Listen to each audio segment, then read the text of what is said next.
다 같이 사도신경으로 우리 신앙을 고백하겠습니다. 나는 전능하신 아버지 하나님 천지의 창조주를 믿습니다.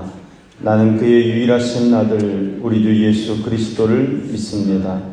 그는 성령으로 잉태되어 동정녀 마리아에게서 나시고 본디오 빌라도에게 고난을 받아 십자가에 못 박혀 죽으시고 장사된 지 사흘 만에 죽은 자 가운데서 다시 살아나셨으며 하늘에 오르시어 전능하신 아버지 하나님 우편에 앉아 계시다가 거기로부터 살아있는 자와 죽은 자를 심판하러 오십니다. 나는 성령을 믿으며 거룩한 공교회와 성도의 교제와 죄를 용서받는 것과 몸의 부활과 영생을 믿습니다. 아멘. 찬송 419장 찬송합니다. 찬송 419장 찬송합니다.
참된 기쁨이 있네.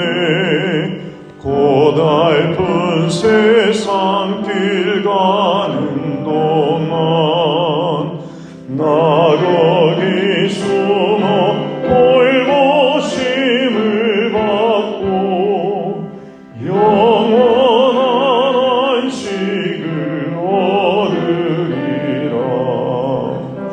주 나에게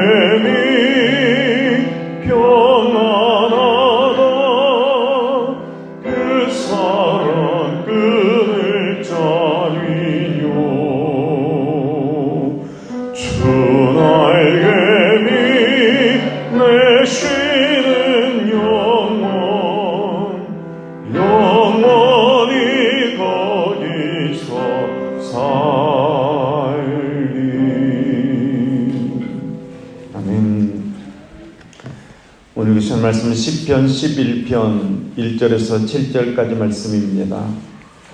구약성경 810쪽 시편 11편 1절에서 7절까지 말씀입니다. 시편 11편 1절에서 7절까지 말씀을 저와 여러분이 한 절씩 교독하겠습니다. 여러분이 먼저 1절 말씀 읽겠습니다. 시작.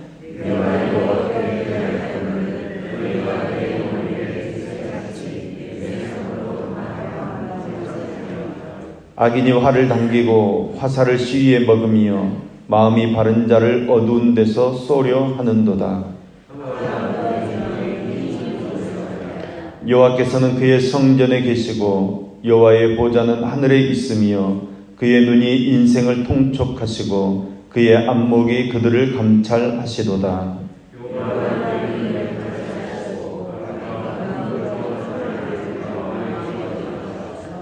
악인에게 그물을 던지시리니 불과 유황과 태우는 바람이 그들의 잔에 소득이 되리로다. 의로사 의로운 일을 좋아하시나니 정직한 자는 그의 얼굴을 배운다. 아멘. 우리는 어렵고 급박한 상황에 놓이게 되면 우선 그 상황에서 벗어나고 싶은 마음에 현실과 타협하고 때로는 불의와도 타협하고자 하는 그런 유혹을 받게 됩니다. 오늘 본문의 말씀은 이러한 상황에서 어떻게 해야 하는가를 우리에게 교훈하고 있습니다. 문답 형식으로 된 본 시편에서는 원수들이 자신의 생명을 찾아 노략질하려는 그런 참으로 절박한 상황을 맞은 시인이 오직 유일하고 든든한 피난처 되시는 여호와 하나님께 자신을 의탁하겠노라고 진실한 신앙을 고백하고 있습니다. 우리 믿음의 사람들이 절망할 수밖에 없는 현실 속에서도 결코 절망 안 하는 이유는 우리가 믿는 하나님께서 살아 계신다는 것입니다. 그리고 그 하나님께서 선하신 뜻을 따라서 인류의 역사를 통치해 가고 있다는 믿음이 있기 때문입니다. 사단이 지배하는 이 세상은 근본적으로 우리 성도를 핍박하고 멸망시키려고 노력합니다. 따라서 비록 죄악 세상이 우리에게 위로를 주고 평화의 몸짓을 하고 듣기 좋은 충고를 한다고 할지라도 우리는 결코 그 미혹에 넘어가서는 안 됩니다. 악한 자들이 겨눈 화살에 직면해 있을지라도, 다시 말하면 세상에서 강력한 위협과 핍박이 있을지라도 결코 이 세상에 자신을 내맡겨서는 안 된다는 것입니다. 성도의 유일한 피난처는 이 세상이나 세상이 제공하는 편안한 처소가 아닙니다. 우리의 피난처는 오직 하나님의 품입니다. 진정 우리 성도는 결코 편안한 길, 우리 욕심에 이끌리는 그러한 길만을 소망해서는 안 됩니다. 그것이 우리의 신실한 삶의 옴루가 되고 덫이 되기 때문입니다. 그러므로 우리는 편안한 길을 택할 것이 아니라 믿음의 길, 참 생명에 이르는 길을 택해야 합니다. 그것이 바로 우리 성도의 유일하고 절대적인 피난처이시오 산성 되시는 여호와 하나님의 품인 줄로 믿습니다. 4절 말씀입니다. 여호와께서는 그의 성전에 계시고 여호와의 보좌는 하늘에 있으며 그의 눈이 인생을 통촉하시고 그의 안목이 그들을 감찰하시도다. 아멘. 여러분, 우리는 누구를 피난처로 삼고 있습니까? 무엇을 피난처로 삼고 있습니까? 능력, 지성, 권력, 건강, 재물, 여러분 사람입니까? 그러나 여러분 돈으로, 능력으로, 권력으로 해결할 수 없는 환란이 닥쳐올 때가 있습니다. 바로 그때 전능하신 하나님을 붙잡아야 합니다. 하나님을 의지하는 자는 환난 날에 하나님께서 피난처가 되어주시고 도움 되어주실 줄로 믿습니다. 고난은 우리를 부르시는 하나님의 신호입니다. 우리를 강하게 만드신 하나님의 사랑 훈련입니다. 또한 회개와 겸손과 낮아짐의 시간, 그 은혜의 시간이 바로 고난인 것입니다. 고난은 그러니까 치열한 영적 전쟁터입니다. 환난 날에 하나님의 도움을 구해야 합니다. 여호와께서는 여호와를 앙망하는 자에게 독수리 날개침이 올라가는 것 같은 힘을 주실 줄로 믿습니다. 십자가 그늘 밑에서 우리를 쉬도록 평안하도록 은혜 베풀어 주실 줄로 믿습니다. 두 번째로 우리 하나님께서는 의롭고 정직한 자를 기뻐하시는 하나님이십니다. 비록 세상에서 악인들이 득세하고 불의한 자들이 자기 길을 간다고 할지라도 이 세상을 주관하시는 분은 하나님이십니다. 우리 하나님께서는 당신의 거룩한 성전에 계십니다. 또 그분의 보좌는 하늘에 견고히 서 있습니다.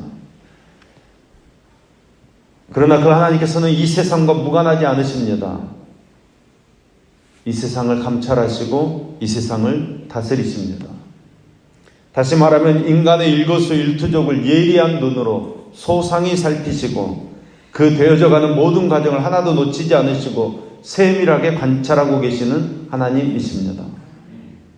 실로 이 지상과 천상을 다 통틀어서 하나님의 눈에서 피하여 있을 것이라고는 아무데도 없습니다. 바로 그런 점에서 이 땅에서 핍박받고 고난받는 의인들은 소망이 있다는 것입니다.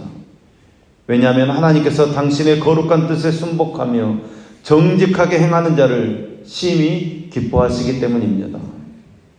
하나님께서 기뻐하시기 때문에 그들의 삶을 세밀히 살펴주시고 조용히 뒤에서 후원해 주실 줄로 믿습니다.